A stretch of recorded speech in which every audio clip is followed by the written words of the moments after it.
Okay, Bismillahirrahmanirrahim. Assalamu alaikum. Welcome to the second lecture of Digital Communication.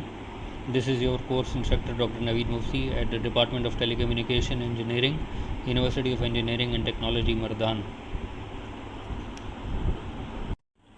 So in this lecture we will be looking at continuing our discussion of source encoding, but we will be looking at the second step, which is quantization. So what is quantization, what are the effects of quantization, then a little bit of illustration about how the quantization levels are related to step size and the peak to peak variation of the signal, and how we can calculate the quantization SNR. Then we will go on to the third step of analog to digital conversion, or PCM, which is encoding.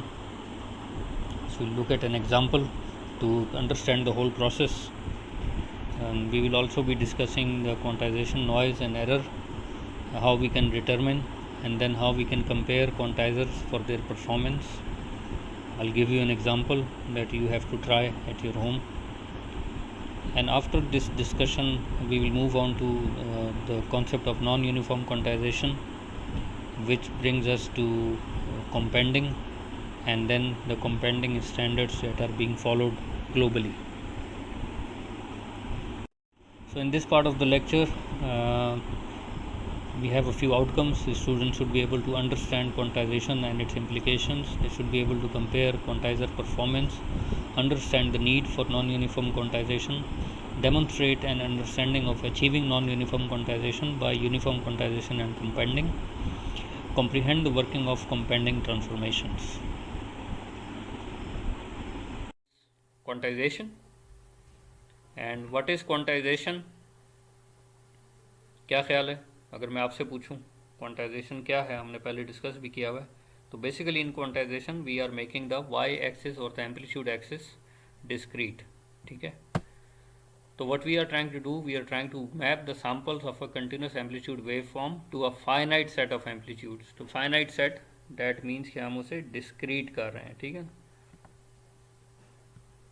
This means discrete. Okay. So that is the definition. We are mapping every sample to a finite set of amplitudes. What happens when we do quantization? ठीक है. सबसे पहले जो चीज़ है उसे quantization noise या ग्रेनुलैरिटी noise कहते हैं, जो कि हमेशा आएगी क्वांटाइजेशन नॉइज़. ठीक है. और ये है क्या? It results when the quantization levels are not finely spaced apart enough to accurately approximate input signal, resulting in truncation or rounding error. तो हमेशा होगा जब भी हम सैम्पल्स को क्वांटाइज करेंगे तो हमने एक फाइनाइट सेट ऑफ एम्पलीट्यूड्स रखा होगा. हमारे जो सैम्पल्स आ रहे होंगे वो हम उस सेट में से देखेंगे कि कौन सा सैम्पल किस एम्पलीट्यूड के करीब तरीन है, और उसको राउंड ऑफ कर देंगे. तो जब भी हम ये राउंडिंग करेंगे तो राउंडिंग एरर तो आएगा. So this quantization noise will always be there. कम है या ज़्यादा है वो एक अलग बहस है. Second factor that can happen is quantizer saturation, which is also called overload noise. When does that happen? When the input signal is larger in magnitude as compared to the quantization levels. तो जो आपके quantization levels हैं highest से लेके lowest तक, अगर आपका signal उस रेंज से बाहर है, ऊपर की तरफ से या नीचे की तरफ से, तो सॉर्ट ऑफ उसमें क्लिपिंग सी आ जाएगी. उससे ऊपर वाले लेवल जो हैं वो सारे के सारे क्वांटाइज़र के हाईएस्ट लेवल को मिल जाएंगे. ये अगली स्लाइड पर मैं एक्सप्लेन भी कर दूंगा. तो आपका क्वांटाइज़र सॉर्ट ऑफ ओवरलोड हो गया. सिग्नल की वेरिएशन ज़्यादा है आपके क्वांटाइज़र के एम्पलीट्यूड से. So that is overload noise और quantizer saturation. And the third, not very common, but that can happen when there is a shift in the sampler position. तो सैम्पलिंग जितनी देर के बाद करनी है हमने नॉर्मली फिक्स्ड रखी होती है. सैम्पलिंग फ्रीक्वेंसी भी फिक्स्ड होती है, सैम्पलिंग इंटरवल भी फिक्स्ड होता है. But if for any reason there is an error और ये जो सैम्पलर है उसकी पोजीशन शिफ्ट हो गई, फिर तो गलत सैम्पल्स लेना शुरू कर देगा, गलत टाइम पे लेना शुरू कर देगा. तो उसका हल है, अगर एक स्टेबल क्लॉक रेफरेंस हो जो कि सैम्पलर को हिलने ना दे, जिस फ्रीक्वेंसी पे सैम्पलिंग करनी है, जिस रेट पे, उसी पे कंटिन्यू करे, तो ऐसा नहीं होगा. ठीक है. तो बहरहाल ये इफ़ेक्ट्स जो हैं क्वांटाइजेशन में आ सकते हैं. ठीक है. These are the 3 effects of quantization. तो on this screen I am showing you 3 different setups of quantizer, जहाँ पे इन तीनों में जो फ़र्क है वो नंबर ऑफ क्वांटाइजेशन लेवल्स का है। ठीक है, अच्छा यहाँ मैं एक बात क्लैरिफाई कर दूँ कि number of quantization levels are normally 2 to the power of n, ठीक है ना। तो नंबर ऑफ क्वांटाइजेशन लेवल्स अगर उसे मैं L से इंडिकेट करूँ, L से डिनोट करूँ, तो number of quantization levels is equal to 2 raised to power n, where n is a whole number. तो कहने का मकसद ये है कि नंबर ऑफ क्वांटाइजेशन लेवल्स जो हैं नॉर्मली हम 2 की पावर में रखते हैं। ठीक है, एग्जाम्पल के तौर पे यहाँ नहीं है, because this is just an example to explain what quantization is, लेकिन इन रियलिटी जब भी क्वांटाइजेशन हम करेंगे तो number of quantization levels will be power of 2। ये आपको समझ आ जाएगा बाद में कि ऐसा क्यों है, where n is a whole number. फिर in other words quantization levels 2 होंगे या 4 होंगे, 8 होंगे, 16 होंगे, 32, 64, 128, 256 एंड सो ऑन, जितने भी जो भी आप रखें 2 की पावर होगी। सही है। तो यहाँ पे we are considering sinusoidal signal, उसका एक साइकिल हम कंसिडर कर रहे हैं, और यहाँ पे that signal is shown in grey colour. ये आपका ओरिजिनल, ये जो है, just let me show you with the laser pointer, ये जो है ये आपका ओरिजिनल सिग्नल है। ठीक है, this is your original signal.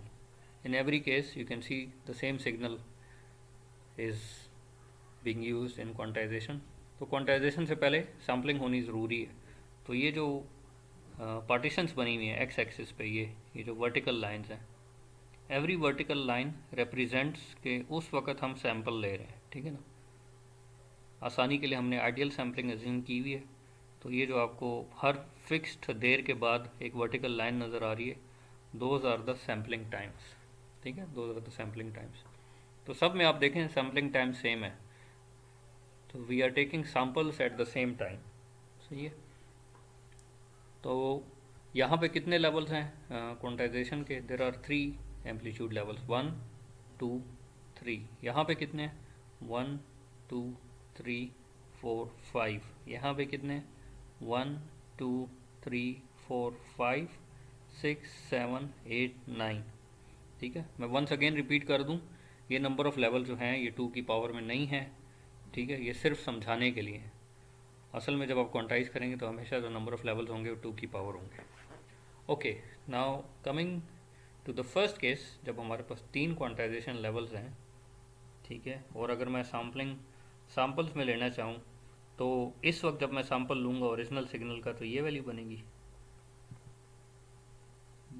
ये यहाँ पे मैं क्रॉस कोशिश करता हूँ कि लग जाए। पहला सैम्पल ये बनेगा। ठीक है, फिर अगला सैम्पल मैं ले रहा हूँ इस टाइम, तो अगले सैम्पल की वैल्यू ये बनेगी। फिर अगला सैम्पल मैं ले रहा हूँ इस टाइम, इस वक्त सैम्पल की वैल्यू बनेगी ये। ठीक है, फिर अगला सैम्पल मैं ले रहा हूँ इस वक्त, जब उसकी वैल्यू बनेगी ये, एंड सो ऑन। मैंने कुछ आपको सैम्पल्स बता दिए हैं, तो we follow the same trend. ठीक है, तो I am taking a sample after fix intervals, और मैंने पहले कुछ सैम्पल्स आपको हाईलाइट कर दिए। तो ये मैं सैम्पल्स ले रहा हूँ, तो इन्हीं सैम्पल्स को मैं डिस्कस करूँगा। तो लेट्स से मेरे पास अब पहला क्वांटाइज़र है जिसके 3 लेवल हैं। ये सैम्पल्स मैंने ले लिए, ये सैम्पल वैल्यूज़ हैं, और इनको अब हमने क्वांटाइज करना है। तो क्वांटाइजेशन में क्या होता है कि वो जो सैम्पल वैल्यूज़ आई हैं, देखा जाता है कि वो किस क्वांटाइजेशन लेवल के करीब तरीन है, और वो उस लेवल पे राउंड ऑफ हो जाता है। सही है। तो let's start with the first sample. ये सैम्पल इन तीनों में से किस लेवल के करीब है? इस वाले लेवल के। ठीक है, तो इस सैम्पल को ये वैल्यू असाइन हो जाएगी, जो कि फ़िलहाल लग रहा है कि 0 है। Now let's look at the second sample, ये वाला सैम्पल इन 3 लेवल्स में से किस लेवल के करीब है? तो ये वाला सैम्पल जो है वो बेसिकली इस लेवल के करीब है। तो ये सैम्पल जब राउंड ऑफ होगा तो उसको ये लेवल असाइन हो जाएगा। Now let's look at the third sample. ठीक है, ये जो थर्ड सैम्पल है ये इन तीनों में से इस वाले लेवल के करीब है। तो जब हम क्वांटाइज करेंगे तो इसको ये वाला लेवल असाइन हो जाएगा। इसी तरह ये सैम्पल है, ये इस लेवल के करीब है, and so on.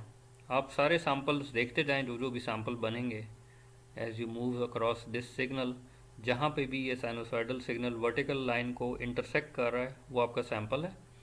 And then you see कि वो सैम्पल जो है वो इन तीनों लेवल्स में से किसके करीब तरीन है। तो वो जो सैम्पल है वो राउंड ऑफ हो जाएगा to its nearest quantization level. Ultimately हो गया क्या क्वांटाइजेशन के बाद?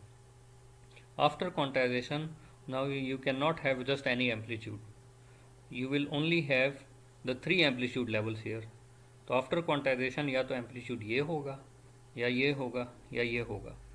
तो वो जो सैम्पल्स को आपने राउंड ऑफ किया है, ठीक है, उसके बाद क्वांटाइजेशन के बाद अब सिचुएशन ये हो जाएगी जो कि ब्लैक लाइन में आपको नज़र आ रही है, ठीक है, या ये लेवल है या फिर ये लेवल है, फिर दोबारा से ये ज़ीरो वाला लेवल आया और फिर ये वो नेगेटिव वाला लेवल आ गया, ठीक है। तो आपका जो सिग्नल जो कि सैम्पल हुआ और फिर क्वांटाइज हुआ, अल्टीमेटली अब वो देखें 3 एम्पलीट्यूड लेवल्स में आ गया। एंड ये जो ब्लैक वाली वेव फॉर्म है that is sort of the approximation of the original analog signal. तो जब इस एनालॉग सिग्नल को आपने सैम्पल किया और क्वांटाइज किया तो ये मिला आपको। अब हाउ गुड और how bad that is a representation of the original signal you can see. So now we move on to the second quantizer जहाँ पे आपने नंबर ऑफ़ लेवल्स 5 कर दिए हैं। सेम कॉन्सेप्ट है, हमारे जो सैम्पल्स हैं, ठीक है, मैं रैंडमली ले लेता हूँ, वही एक ये सैम्पल ले लेता हूँ, ठीक है, एक ये सैम्पल ले लेता हूँ, let me take this sample, ठीक है, and let me take this sample,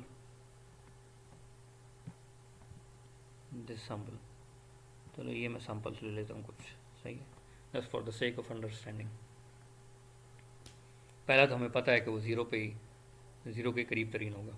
okay, now ये मेरे सैम्पल वैल्यूज़ हैं जो मैंने रेड में शो किए हैं आपको इस कर्व पे, और मैंने इन्हें क्वांटाइज करना है, और मेरे पास ये 1 2 3 4 5 ये 5 एम्पलीट्यूड लेवल्स हैं।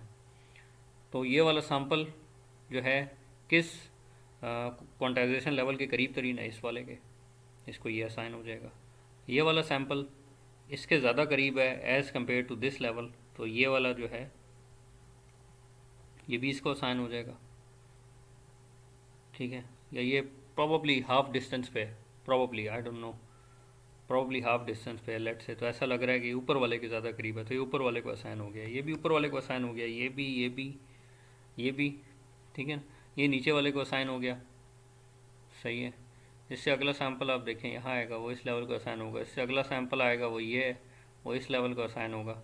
इससे अगला सैम्पल ये है, probably that's more than half way down, वो इस लेवल के ज़्यादा करीब है तो इसको असाइन होगा, एंड सो ऑन। तो अब आफ्टर क्वांटाइजेशन आपके पास ये वेव फॉर्म आ रही है, ये तो ब्लैक में नज़र आ रही है। अब नंबर ऑफ़ लेवल्स आपके इंक्रीज़ हो गए, तो look at the resulting wave form which probably is a better approximation of the original sinusoid as compared to the first case, ठीक है, लेकिन नंबर ऑफ लेवल्स बढ़ गए, ठीक है। Now let's look at third example, the third one. वहाँ पे number of levels मैंने आपको पहले बताया था 9 है, ठीक है। तो एक सैम्पल ये पहला मैं छोड़ रहा हूँ, दूसरा सैम्पल ये है, ठीक है, दूसरा सैम्पल ये बन रहा है इधर, ओके, ये तीसरा सैम्पल ये है। तो चलो इन तीनों को डिस्कस कर लेते हैं। ये सैम्पल जो है ये किस लेवल के करीब तरीन है? इस लेवल के, तो ये इसको असाइन हो गया, ठीक है। ये वाला सैम्पल जो है ये इस लेवल के करीब तरीन है, नज़र आ रहा है आपको, ये इसको असाइन हो गया। ये वाला सैम्पल जो है ये सबसे सुपर वाले लेवल के करीब तरीन है, तो ये इसको असाइन हो गया। तो फॉलोइंग द सेम ट्रेंड, ये जो कंटिन्यूस सिग्नल था, एनालॉग सिग्नल, जिसके आप हर वर्टिकल लाइन पे सैम्पल ले रहे हैं और उन सैम्पल्स को फिर आप क्वांटाइज कर रहे हैं, तो क्वांटाइजेशन के बाद ये जो ब्लैक वाली वेव फॉर्म है that represents the quantized values, ठीक है। अब now if you look at this, that is even better representation या closer approximation of the original analog signal as compare to these two. So what's happening, जैसे जैसे हम number of quantization levels बढ़ा रहे हैं, ठीक है ना, we are getting a better approximation of the original signal, so we are closer to the original signal. लेकिन जैसे जैसे हम नंबर ऑफ लेवल्स बढ़ा रहे हैं, ठीक है, तो इसकी कोई ना कोई प्राइस तो होगी.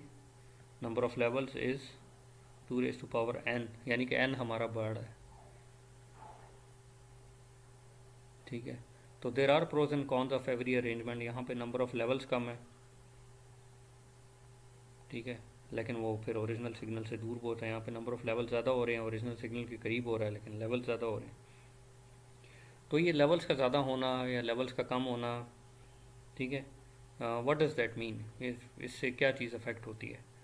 तो अगर आप इन तीनों को कंपेयर करें और आप सैम्पल्स पे कंपेयर करें, जितने लेवल्स कम हैं, जितने लेवल्स कम हैं उतनी आपके पास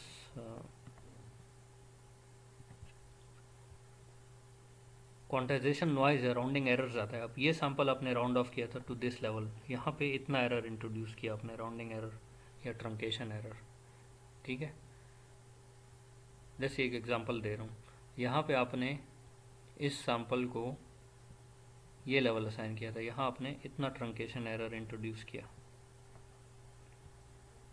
यहाँ अगर मैं सैम्पल्स की बात करूँ, यहाँ आपने इस सैम्पल को ये वाला लेवल असाइन किया था, आपने इतना ट्रंकेशन एरर इंट्रोड्यूस किया. बेसिकली होता ये है कि जैसे जैसे नंबर ऑफ क्वांटाइजेशन लेवल्स बढ़ते हैं, वैसे वैसे आपके पास ये क्वांटाइजेशन नॉइज़ या क्वांटाइजेशन एरर जो है ये कम होने लगता है, ठीक है, which is good. Rounding off error कम होगा, you remain closer to the original signal, ठीक है. जितने लेवल ज़्यादा करोगे उतना क्वांटाइजेशन एरर कम होता जाएगा, उतना आप ओरिजिनल के करीब हो जाओगे, लेकिन उतने फिर लेवल ज़्यादा करने पड़ेंगे. अब लेवल ज़्यादा करने हैं, obviously you need a more expensive, a more complex hardware, ठीक है. तो ये basically we continue our discussion of quantization कि हम वो लेवल्स कैसे डिसाइड करते हैं, क्वांटाइज़र के लेवल्स हम कैसे डिसाइड करते हैं. तो अगर मेरे पास एल लेवल्स हैं टोटल, ठीक है, एल लेवल्स जो कि एक मैक्सिमम लेवल होगा और एक उसका मिनिमम लेवल होगा. यहाँ पे लाइन ड्रॉन है लेकिन पता नहीं इस वक्त नज़र नहीं आ रही. बहरहाल, so this is your first level and this is your last level, ठीक है. तो ये जो है basically we define, we assume कि जी एल लेवल्स है क्वांटाइज़र में.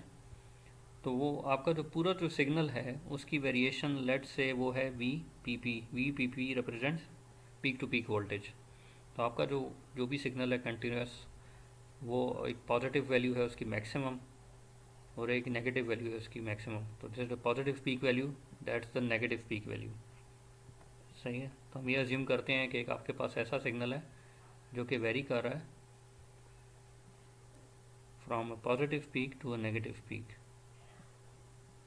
ठीक है. और हम उसके लिए क्वांटाइज़र लेवल्स डिफाइन करते हैं. तो हमने उसी पीक टू पीक वेरिएशन को कवर करना है बाय क्वांटाइज़र लेवल्स. तो अगर मैं ऑप्टिमल अरेंजमेंट करना चाहूँ क्वांटाइजेशन लेवल्स की, सो that is what I do. Peak से Q/2 नीचे, Vp minus Q/2, that becomes my first quantizer level. और मेरा जो लास्ट क्वांटाइज़र लेवल होगा that is minus Vp plus Q/2. तो मेरी जो नेगेटिव पीक वैल्यू है उससे Q/2 वोल्ट्स ऊपर, ठीक है. और हर लेवल के दरमियान गैप जो है, हर लेवल के दरमियान gap that is represented by small q. और स्मॉल q क्या है, स्मॉल q के दो तीन नाम है. That is called quantile interval, ठीक है, that is called quantile interval, that is called step size. तो क्वांटाइज़र का जो स्टेप साइज है या जो क्वांटाइल इंटरवल है that is represented by small q, ठीक है. तो इस लिहाज से we can define the values of the quantizer levels के एग्जैक्टली जो एल लेवल्स होंगे उनकी वैल्यूज़ क्या होंगी. और यहाँ पे जो डिस्कशन है इस तरफ वो ये बता रही है कि क्वांटाइजेशन नॉइज़ की एवरेज पावर जो है वो that is directly proportional to Q. तो जितना क्यू ज़्यादा होगा उतनी क्वांटाइजेशन नॉइज़ ज़्यादा होगी, उतनी उस नॉइज़ की पावर ज़्यादा होगी। जितना क्यू कम होगा उतनी क्वांटाइजेशन नॉइज़ कम होगी, उसकी एवरेज पावर कम होगी। तो यानी कि smaller Q the better it is. ठीक है, और बाकी डिस्कशन ये है कि जी एवरेज क्वांटाइजेशन नॉइज़ पावर उसकी वैल्यू क्या है और सिग्नल की पीक पावर उसकी वैल्यू क्या है। ठीक है, तो फिर अगर हम एस एन आर निकालना चाहें कि क्वांटाइज़र का एस एन आर कितना होगा, सिग्नल टू नॉइज़ रेशो, तो क्वांटाइज़र का जो एस एन आर है that it simplified expression is 3L²। यानी कि जितना एल ज़्यादा होता signal power to average quantization noise power ratio ज़्यादा है, यानी कि सिग्नल टू नॉइज़ रेशो ज़्यादा है क्वांटाइजेशन में, जो कि अच्छी बात है। जितना एस एन आर ज़्यादा हो, तो एस एन आर कब ज़्यादा होगा, जब एल ज़्यादा होंगे। ठीक है, so that is how the step size and the quantizer levels they are related, और उनकी वैल्यू निकालने का ये तरीका है।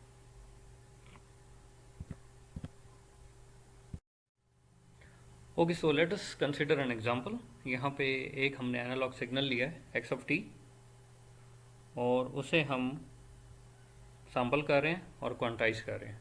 ठीक है, तो ये जो आपको ये वर्टिकल लाइंस नज़र आ रही है, these are the sampling times, sampling instants. So we are taking the samples of this signal at these times.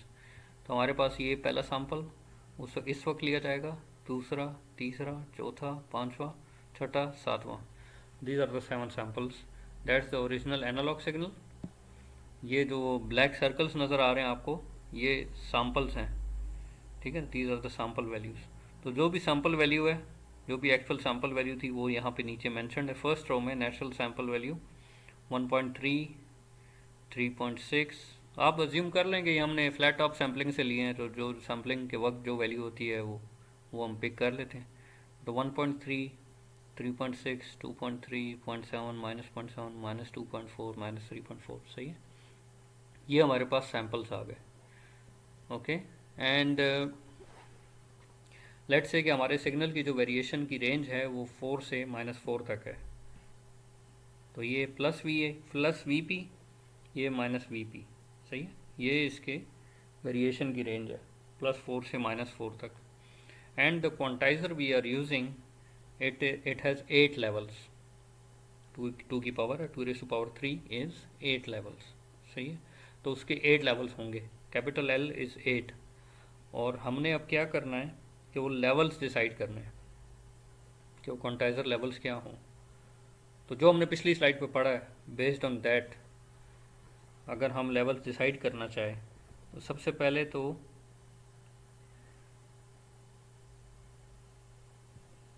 हमारे पास जो लेवल्स हैं, ठीक है, लेवल्स के लिए हमें क्या चाहिए, क्यू, स्मॉल क्यू चाहिए। वी नीड स्मॉल क्यू, ठीक है। तो स्मॉल क्यू की क्या वैल्यू होगी, ये क्या वैल्यू होनी चाहिए आपके ख्याल में। तो क्यू निकालने का फॉर्मूला मैं आपको बता दूं इधर। क्यू इज़ बेसिकली, वो पिछली स्लाइड पे नज़र नहीं आया, शायद बाद में आपको नज़र आ जाए।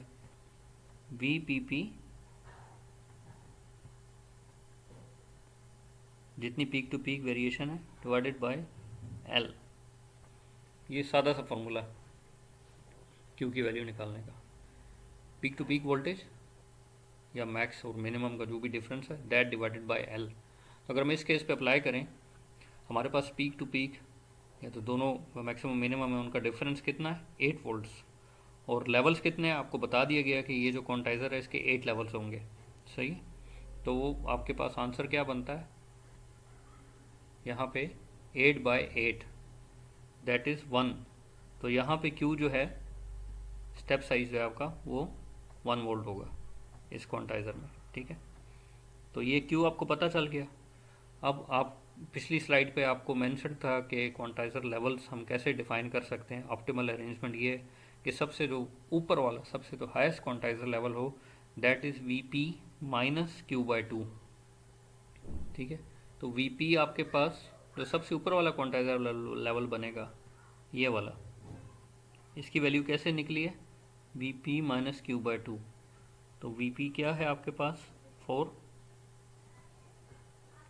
और इसमें से हमने सब्ट्रैक्ट करना है क्यू की वैल्यू है 1/2, तो ये 4 माइनस हाफ, तो क्या बनता है 3.5।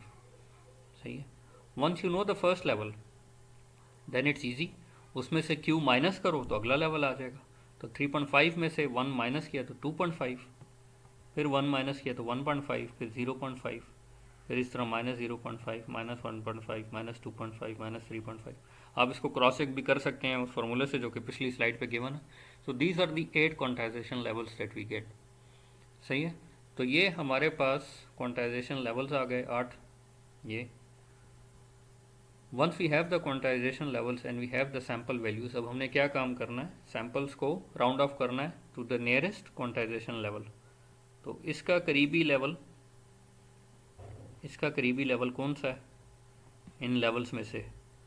ठीक है, अगर आप देखें तो इसका करीबी लेवल पे 1.5 है, इसी तरह इसका करीबी लेवल 3.5 है, एंड सो ऑन। जिस सैंपल का जो भी करीबी क्वांटाइजेशन लेवल है, करीबी क्वांटाइजेशन लेवल, वो उस पर राउंड ऑफ होता जाएगा।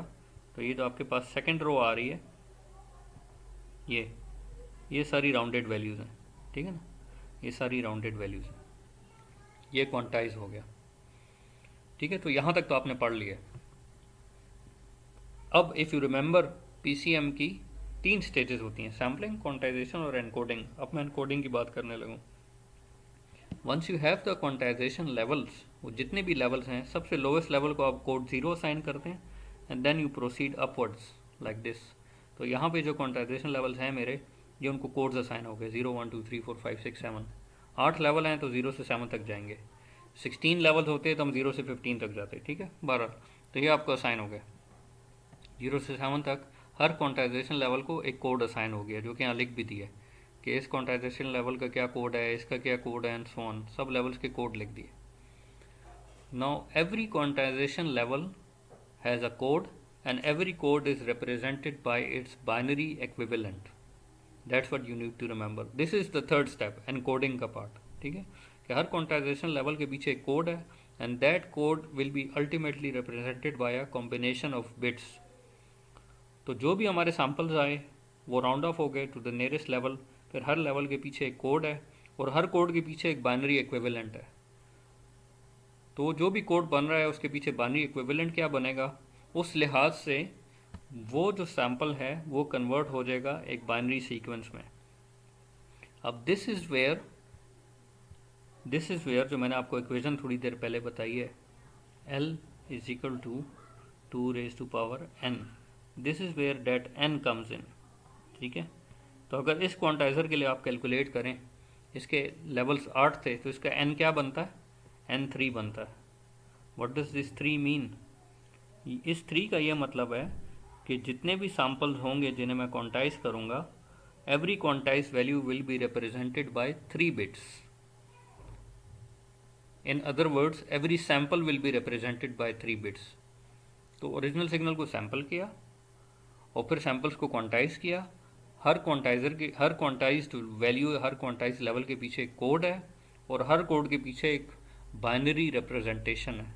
तो अल्टीमेटली क्या होगा, मेरे सारे samples will be represented by a binary sequence और अ बाइनरी रिप्रेजेंटेशन। और हर सैम्पल कितने नंबर ऑफ बिट से रिप्रेजेंट होगा, इस n से। ठीक है, तो अकॉर्डिंग टू दैट अब इन कोड्स को आप बाइनरी में कन्वर्ट कर दें तो 000। ठीक है, इनका बाइनरी इक्विवेलेंट ये तो आप ज़ुबानी बता सकते हैं, 000, 001, 010, 011, 100, 101, 110, 111। तो जिसका भी जो कोड नंबर आ रहा है उस लिहाज से उसके बाइनरी रिप्रेजेंटेशन आ गई है। That is the final step. That's where I agree with those authors जो कि ये कहते हैं कि एनालॉग टू डिजिटल कन्वर्शन यहाँ पे आके कंप्लीट हुई है। ठीक है, so that is where it gets completed, कि मेरा जो एक एनालॉग सिग्नल था x(t), इसी स्लाइड पे आपके सामने मौजूद है। उसको पहले मैंने सैम्पल किया, फिर मैंने क्वांटाइज किया, फिर मैंने एनकोड कर दिया और अब मेरे पास ये बिट्स का सीक्वेंस आ गया। So now it stands converted to digital. इसी की एक और एग्जांपल, एक डिफरेंट एग्जांपल जो है वो ये है। ठीक है, I have a different signal here एक एक्स ऑफ टी है, और इसका भी आपको यही गिवन है कि ये सिग्नल जो है ये वेरी कर रहा है किसी ख़ास रेंज में, और उस लिहाज से इसके क्वांटाइजेशन लेवल्स चूँकि गिवन है पहले से, ठीक है, तो वो असाइन हो गए। ये 8 क्वांटाइजेशन लेवल्स हैं इसके, जो डॉटेड लाइंस बनी हुई हैं, 1 2 3 4 5 6 7 8, ठीक है, ये 8 इसके लेवल्स हैं, ये इसके क्वांटाइजेशन लेवल्स हैं। तो ये ब्लू में आपके पास ओरिजिनल एनालॉग सिग्नल है, सही है। और ये रेड सर्कल जो हैं दे रिप्रेजेंट द सैम्पल्स। हर एक ख़ास फिक्स इंटरवल के बाद टाइम एक्सिस पे हर एक ख़ास फिक्स इंटरवल के बाद हम इसके सैंपल ले रहे हैं। प्रॉबली एवरी 0.25 सेकेंड, मुझे ऐसा लग रहा है। 0 पे है, फिर 0.25 पे, फिर 0.5 पे, या आई डोंट नो, ये शायद 0.2 पे होगा। 0.2 0.4 0.6 0.8 1 1.2 1.4 1.6 1.82 मे बी। तो ये लग रहा है ऐसा कि एवरी 0.2 सेकेंड्स के बाद आ रहा है सैम्पल। एनीवेज, तो ये red circles they represent my samples, ठीक है। और ये जो ग्रीन स्क्वेयर्स हैं they represent my quantized values. तो वो सैम्पल्स जो हैं वो राउंड ऑफ हो रहे हैं इन द क्वांटाइजेशन स्टेप, और वो जो हैं राउंड ऑफ जब हो रहे हैं तो they are being represented by the green squares. तो यहाँ पे फॉर एग्जांपल इस सैम्पल में इतना एरर है, क्वांटाइजेशन एरर इन दोनों में नेग्लिजिबल है, इसमें थोड़ा सा है, इसमें ज़रा ये इतना क्वांटाइजेशन एरर है, इसमें फिर इतना क्वांटाइजेशन एरर है, इसमें इतना क्वांटाइजेशन एरर है, इसमें इतना क्वांटाइजेशन एरर, इसमें जो है इतना quantization error, and so on. So कम या ज़्यादा क्वांटाइजेशन एरर होता है, कभी पॉजिटिव होगा कभी नेगेटिव होगा, but there will be a quantization error. बहरहाल, once you have your samples quantized, उसके बाद क्या करना है, एनकोडिंग। तो ये सबसे लोएस्ट लेवल है, ये वाला, इसको 000 मिला, कोड जो है इसका 001, ठीक है। तो ये आपके पास पल्स कोड मॉड्यूलेशन, ये उसके कोड वर्ड्स आ गए। अब हमने देखते जाना है। सबसे पहला जो सैम्पल है उसके लिए that will be represented by this combination 110। अगला सैम्पल सेम 110, अगला सैम्पल बाय दिस लेवल 111, ये वाला sample bye 110, and so on. As you can see, all the samples are now represented as a sequence of bits, which is called PCM sequence. So that's where the analog to digital conversion या pulse code modulation it stands completed. ये हमारे पास samples convert हो गए इधर, starting from analog signal. Now we have the same signal being represented as a combination of bits.